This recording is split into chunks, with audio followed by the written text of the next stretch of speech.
Assim seja. Nós temos hoje a alegria de anunciar à tribuna da casa nosso irmão, trabalhador da Seara Espírita, Eduardo Juncker. Ele é tarefeiro do Centro Espírita Fé, Esperança e Caridade de Jesus, de Florianópolis, e discorrerá sobre o assunto influência dos espíritos no mundo material. Seja muito bem-vindo e a palavra é sua. Boa noite, meus irmãos. Que a paz e a luz do Cristo esteja nos envolvendo nesse momento, com as suas energias de amor, de paz e de luz, para que possamos abordar o tema proposto no capítulo 9 do Livro dos Espíritos, que a influência dos espíritos na nossa vida material, mais propriamente na pergunta 459, quando Kardec questiona a espiritualidade, se os espíritos influenciam em nossas vidas. E a resposta não deixa a menor sombra de dúvida. Muito mais do que vocês imaginam. Eu diria até que de ordinário, eles vos dirigem.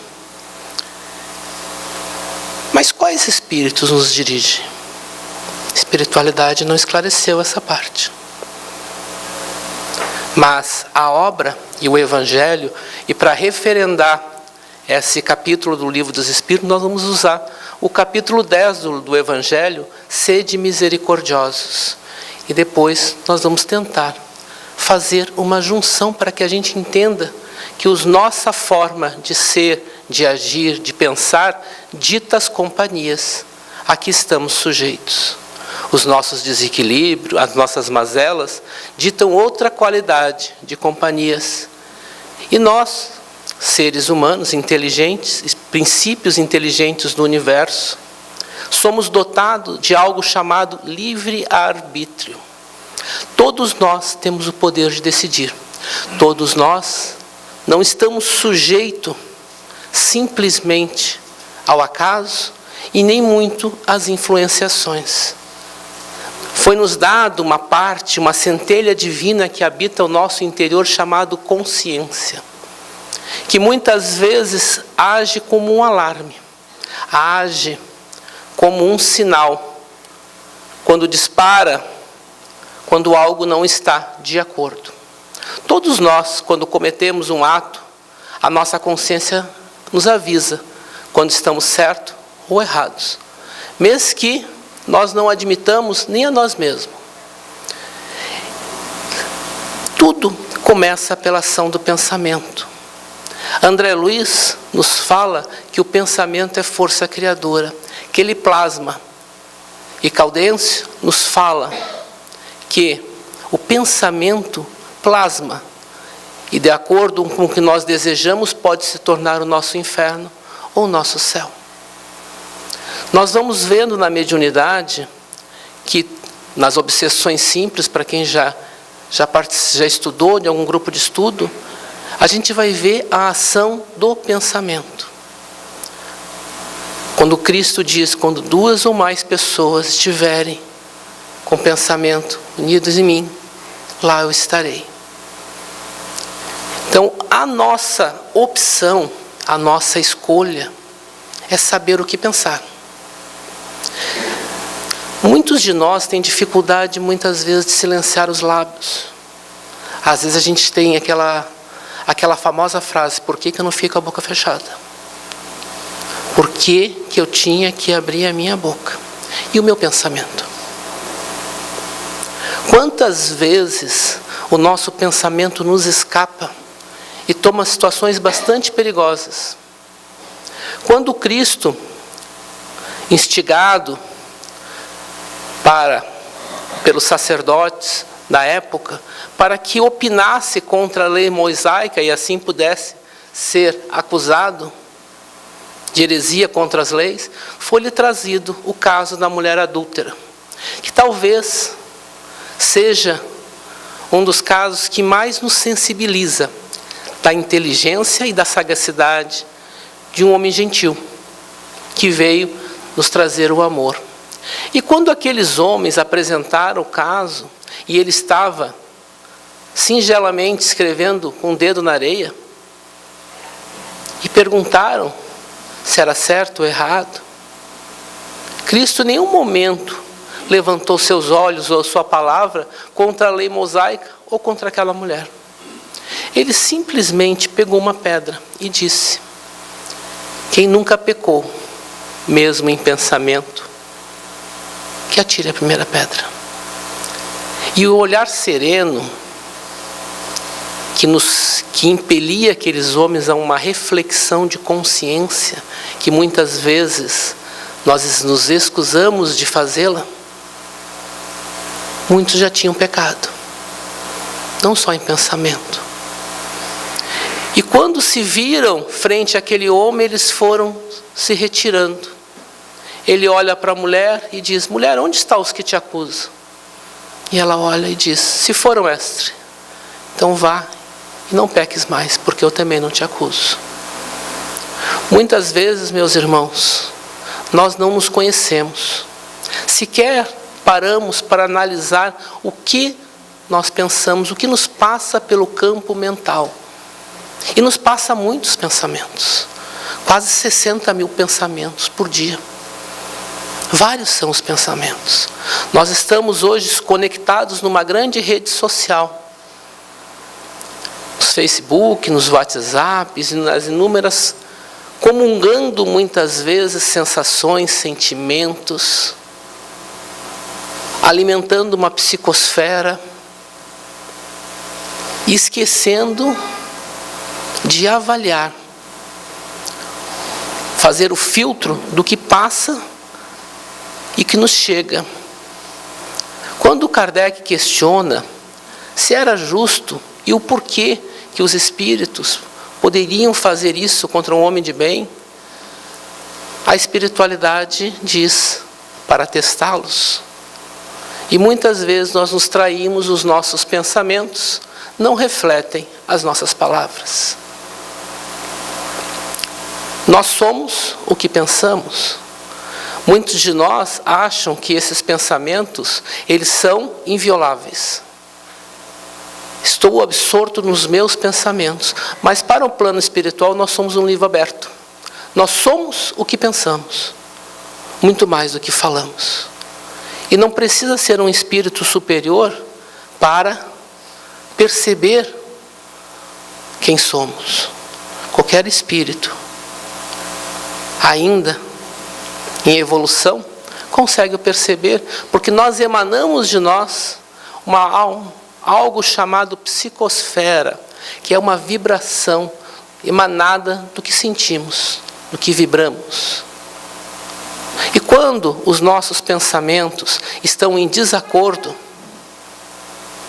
nós atraímos para o nosso lado as companhias que desejamos.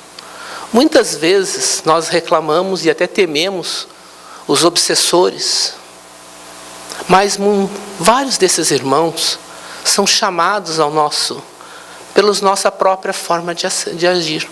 Se eu desenvolvo constantemente a cisânia, a maledicência e tantas outras viciações mentais, eu vou atrair espírito do mesmo padrão vibratório.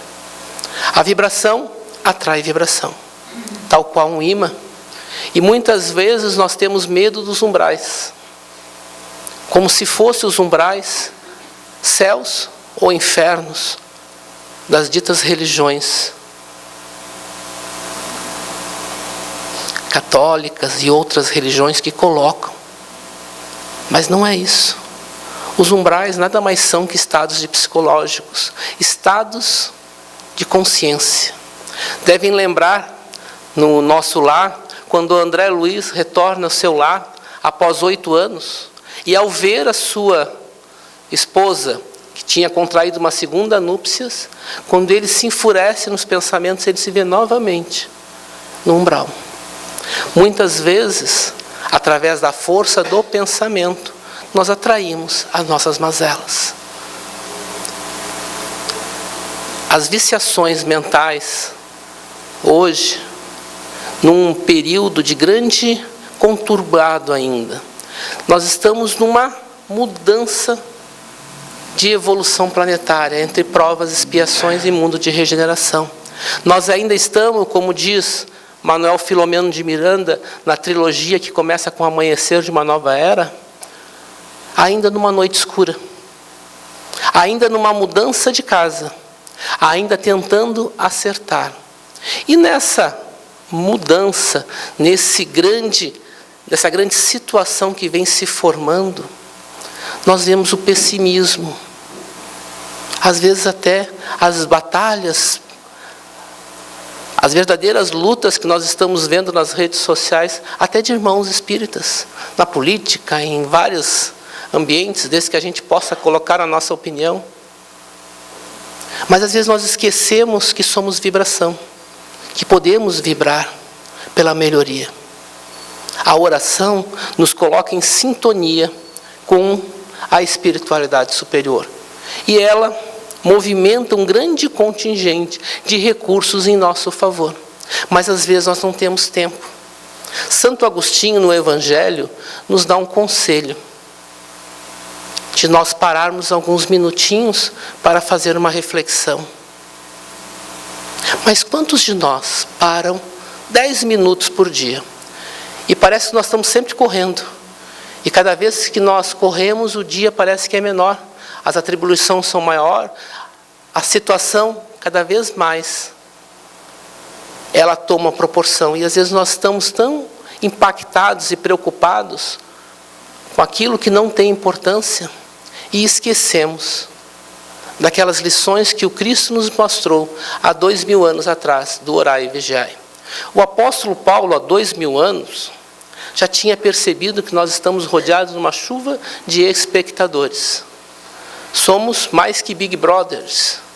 Nós estamos rodeados por testemunhas das nossas atitudes. Nós, na convivência em sociedade, costumeiramente nós criamos máscaras que nem sempre representam fielmente quem somos. E às vezes, para determinado ambiente somos de uma forma, em outros ambientes somos de outra. E a Joana de Ângeles, na sua série psicológica, ela nos fala que as nossas batalhas mais duras, as nossas batalhas mais difíceis, mais decisivas, ocorrem fora o íntimo, no interior de nosso ser. A espiritualidade, ela jamais violenta nossas escolhas. Ela respeita o nosso momento. A espiritualidade, dita inferior, não que seja uma inferioridade permanente, mas momentânea, na forma do desconhecimento da proposta do Cristo, muitas vezes tenta nos influenciar. Mas eles não fazem nada mais do que potencializar defeitos que nós já trazemos. Se eu não suporto bebida alcoólica, nem o gosto, por mais que o espírito queira me influenciar ao alcoolismo, eu jamais aderirei, porque o simples gostar me é abominável. Mas tem outros defeitos que nós podemos ser influenciados. O nosso ego, as nossas vaidades e tantas formas de nós não percebermos. A doutrina espírita, ela sempre nos remete a uma prática chamada reforma íntima. Leon Denis, lá no século XIX, falava da reforma do caráter íntimo, interno. A necessidade constante de autoavaliação. E porque se nós sequer nos conhecemos e aqueles pensamentos passam por nós e nós não detectamos, muitas vezes nós vamos sequer reparar quando discutimos com alguém e aqueles pensamentos se tornam cíclicos. Quando ele cria-se como se fosse um looping e aquele pensamento vai volta e continua. Como se fosse aquelas fitas antigas, dupla face, que termina um lado, recomeça. Quando chega nessa forma de pensamento, a gente tem que abrir o olho. Porque nós estamos sendo influenciados de uma forma negativa. Aí nós vamos muitas vezes tirar uma noite de sono, vamos ler o Evangelho, se não vamos, deveríamos ter lido. E quando a gente abre o Evangelho, algo se quebra. Era como se aquela dependência, aquela frase, aquela situação, ela se esvaece. E aí nós não estamos mais sentindo o rancor contra o nosso irmão. E quando esse rancor diminui, quando essa mágoa não toma forma, o que acaba acontecendo? Nós começamos a analisar a situação de forma mais madura. Várias situações da nossa vida, nós não analisamos, nós agimos de forma automática. Os automatismos que nós vamos deixar. Muitas pessoas imaginam que a influência se dá só nos médiuns.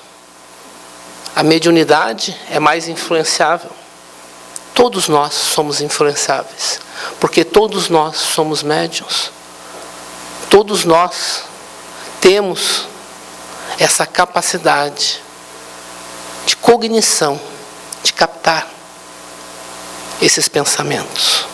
Alguns mais sensíveis conseguem captar o pensamento mais apropriado. Muitas vezes a gente se pergunta, mas por que eu estou pensando dessa forma? Eu não sou assim. Mas como eu sou? Quem é o Eduardo? O que o Eduardo pensa? Porque se eu não sei o que o Eduardo pensa, como eu vou avaliar? E Kardec nos coloca a questão da fé raciocinada, de refletirmos, de analisarmos, de ponderarmos. Hoje nós estamos com muita informação.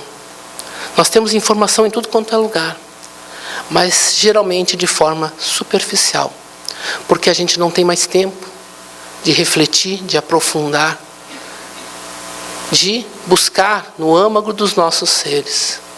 E às vezes é necessário que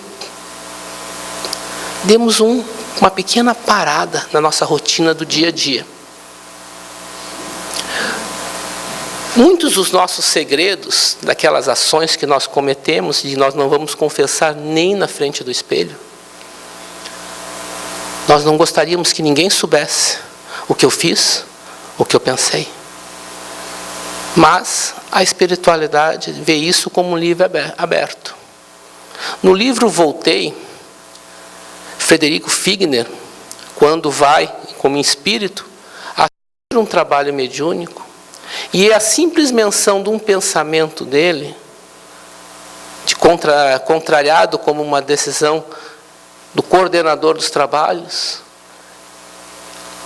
suscita uma resposta. E se o outro que está ao nosso lado compreendesse claramente o que pensamos? Quantas vezes nós pensamos o mal? No livro Ação e Reação, conta-se a história de um homem que adquiriu uma relação extraconjugal e, não querendo dividir os bens com a sua esposa, ele resolve matá-la. Dessa forma, não precisaria dividir sua fortuna. A simples menção do pensamento fez que se enchesse a casa de entidades bastante perturbadoras. Foi necessário a ação da espiritualidade junto à sua filha para que um desastre não tivesse ocorrido. E quantas vezes vêm os pensamentos de cólera, de ira? Quantas pessoas, por uma banal briga de trânsito, acabam tirando a vida de outras? Quantas pessoas que depois não conseguem justificar de forma racional as suas atitudes, porque agiram no impulso, agiram no momento. Muitas vezes, aquelas pessoas que têm o ciúme doentio, elas recebem, elas captam a vibração, como se fosse, muitas vezes, a influenciação negativa. E elas estão visualizando uma imagem inexistente. entender o que passa no nosso campo mental, hoje é mais do que necessário. Nós todos estamos conectados numa grande rede.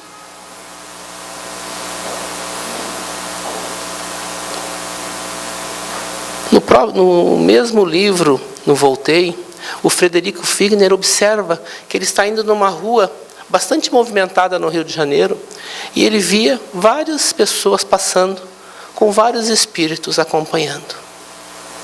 E uma coisa que ele reparou, que poucas eram acompanhadas por bons espíritos. Como saber quem me acompanha? Se nós olhássemos num gráfico o nosso estado mental, a nossa vibração, a nossa harmonização, talvez semelhante ao ecocardiograma, nós estamos bem, mais ou menos, ruim, bem, mais ou menos. Dificilmente nós conseguiríamos manter uma linha reta no equilíbrio. Todos nós vamos dar pequenas escorregadas. E essa necessidade, essa reflexão, se nós lembrarmos lá quando Kardec se fala dos verdadeiros espíritas, em nenhum momento ele fala que são espíritos completos, puros, já evoluídos.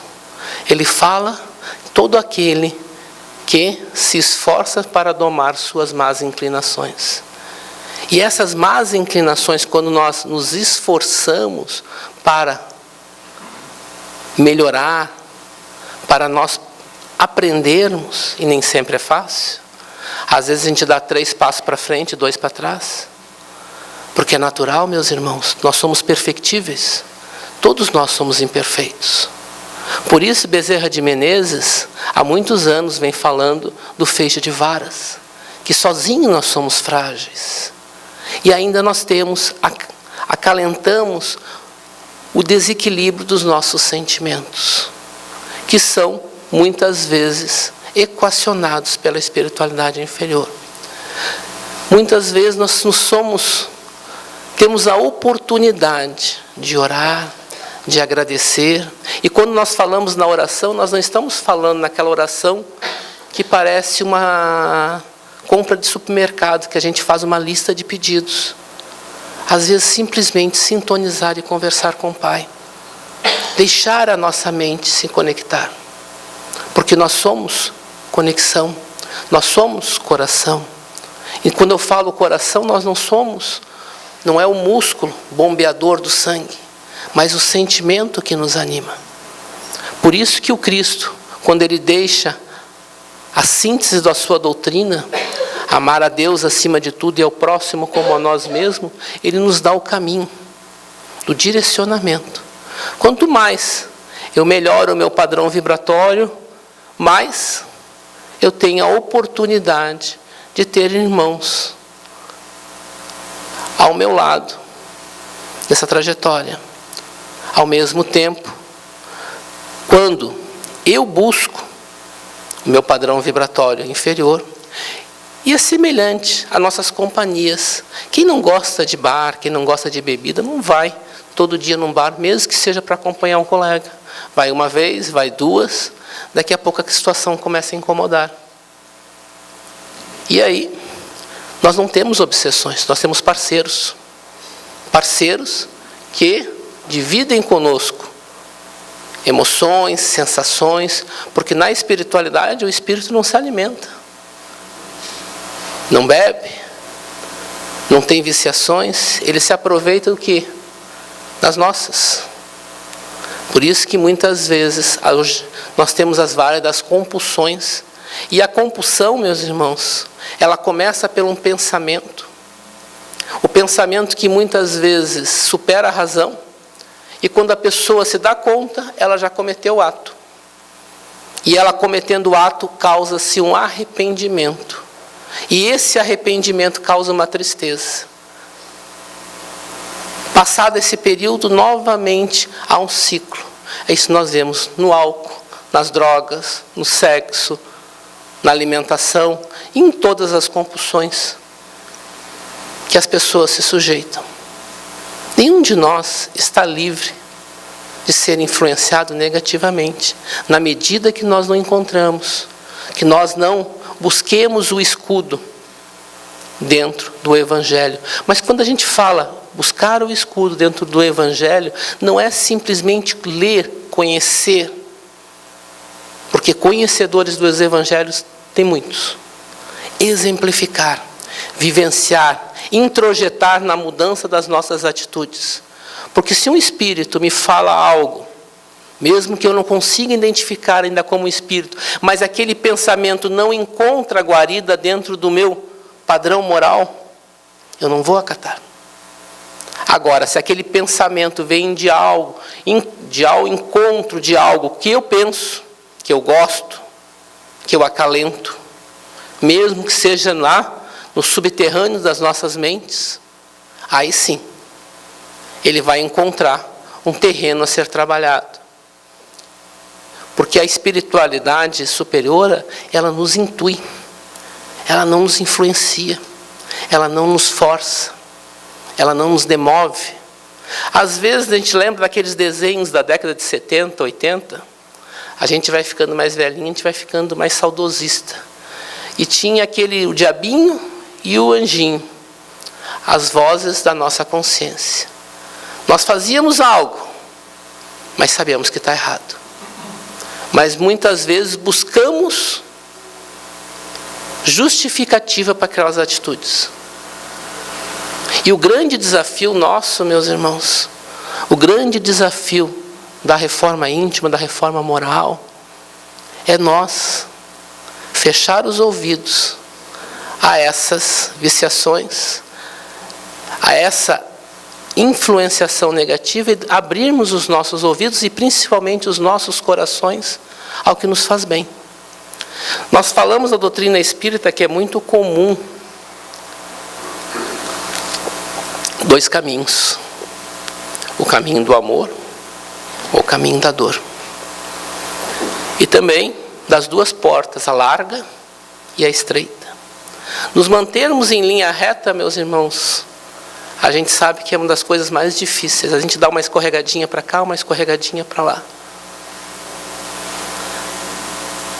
É necessário que nós estejamos mais em sintonia com o plano espiritual, buscando o aconselhamento através do pensamento.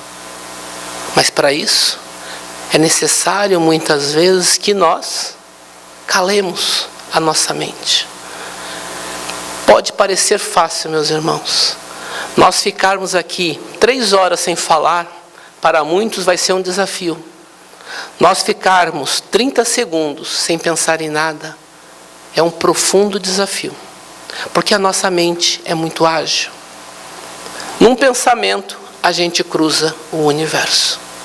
Estou vindo para cá, vou me manter em harmonia. Alguém me dá uma fechada. Claro que a gente pensa que aquele irmão está com problema. E nós vamos, evangelicamente, emitir um pensamento simpático ao mesmo. Verdade? Mais ou menos isso que ocorre. A gente vê aquela matéria no Facebook, lá de alguma coisa que a gente nem sabe se é verdade. E a gente já emite um pensamento caridoso, de perdão e entendimento àquele irmão. Nós olhamos os nossos irmãos de Brasília, passando pela prova mais dura, que é a prova do poder, e nós lançamos pensamentos de amor e de carinho, para que eles tenham força de vencer provações tão difíceis. Claro, não tem a menor dúvida disso, meus irmãos. Esse exercício constante na construção do pensamento. Nós damos pouca atenção para o que pensamos. Muito pouca. Diria até que nós agimos muitas vezes por automatismo, sem analisar um pouquinho mais. E quando a gente se reflete, por que a gente agiu dessa forma? Nós não encontramos explicação lógica.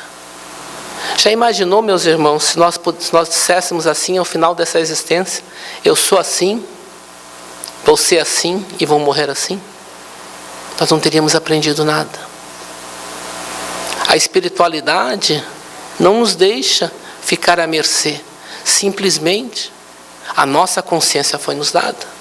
Agora, vem aqueles pensamentos. E nós vamos, mas pensar um pouquinho só não faz mal, não faz mal. A gente vai se deixando enganar. Hoje é necessário que nós tenhamos o controle da nossa mente. O entendimento que não é mais o médium que é influenciado. Às vezes ele percebe mais rápido que está sendo influenciado. Todos nós sofremos essas influências no ambiente onde nós estamos. Eu posso ter uma briga com alguém e não falar nada.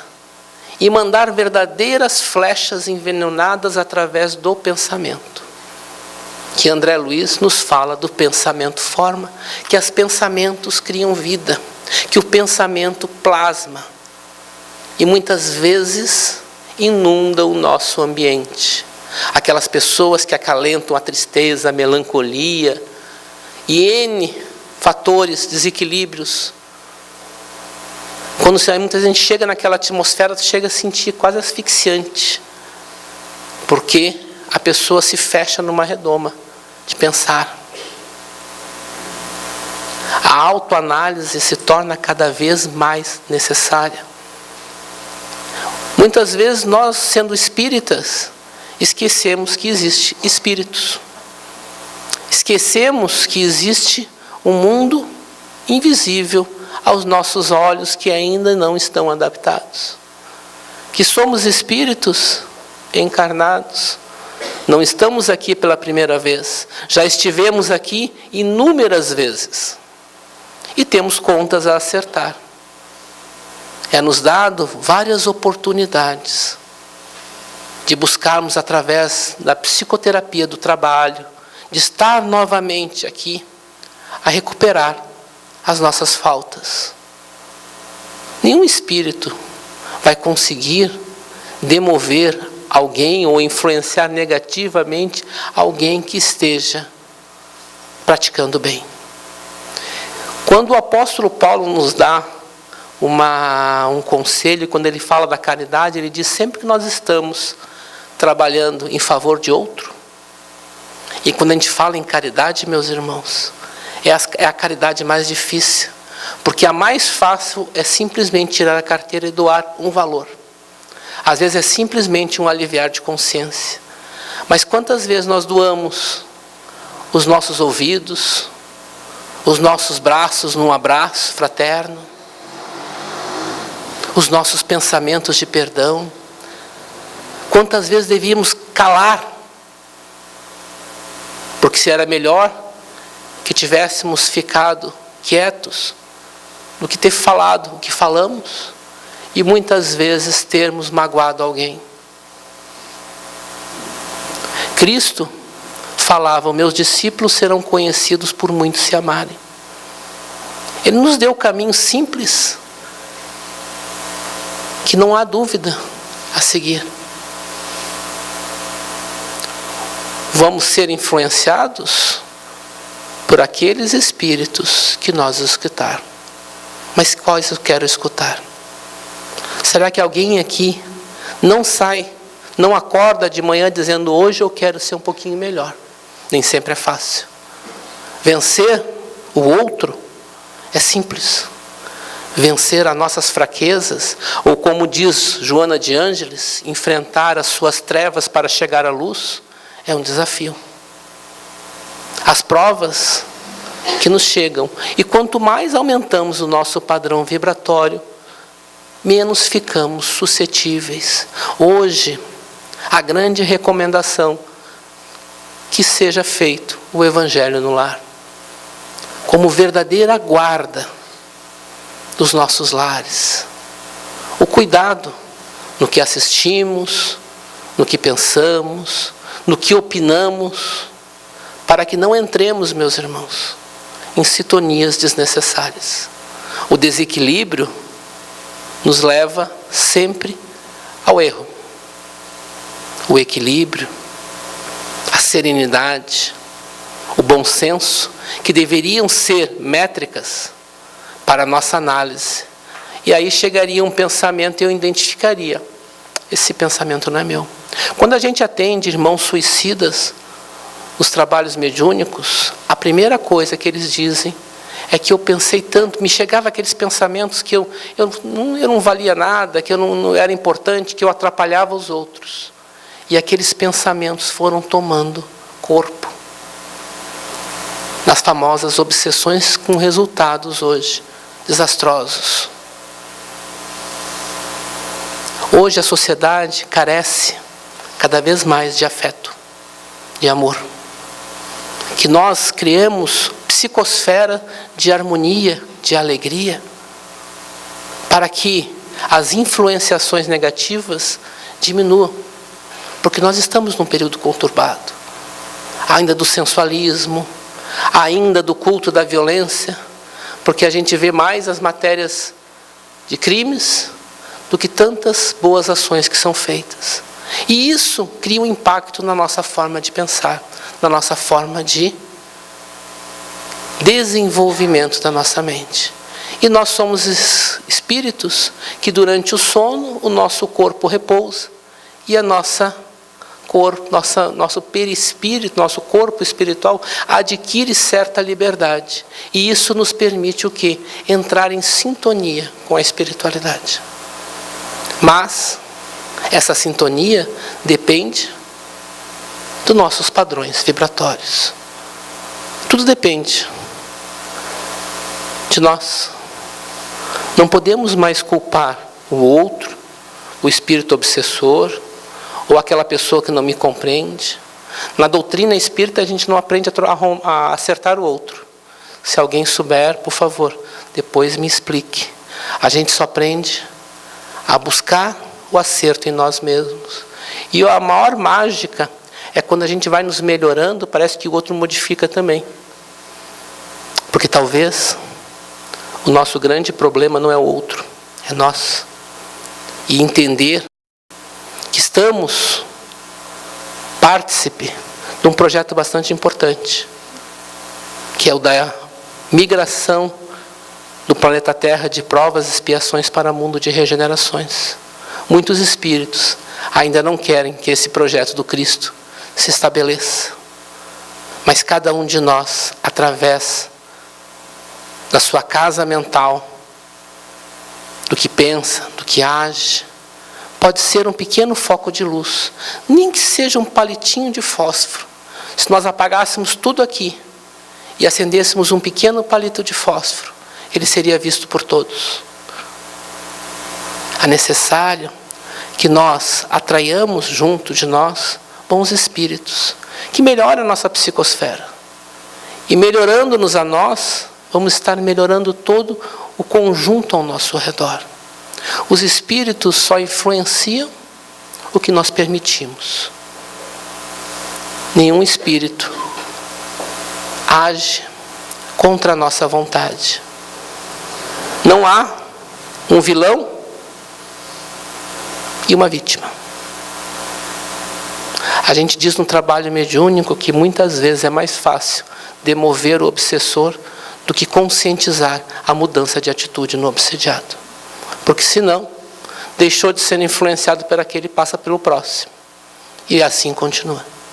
Que possamos, meus irmãos, refletir que somos espíritos, que há uma nuvem de espectadores vendo as nossas atitudes, sentindo os nossos corações, as nossas vibrações, e que possamos realmente vivenciar o que a doutrina nos ensina, não na forma de cultura, não na forma de simplesmente saber, mas na forma daquela segunda asa necessária, que é o da sabedoria do sentir, dos sentimentos, dos valores morais.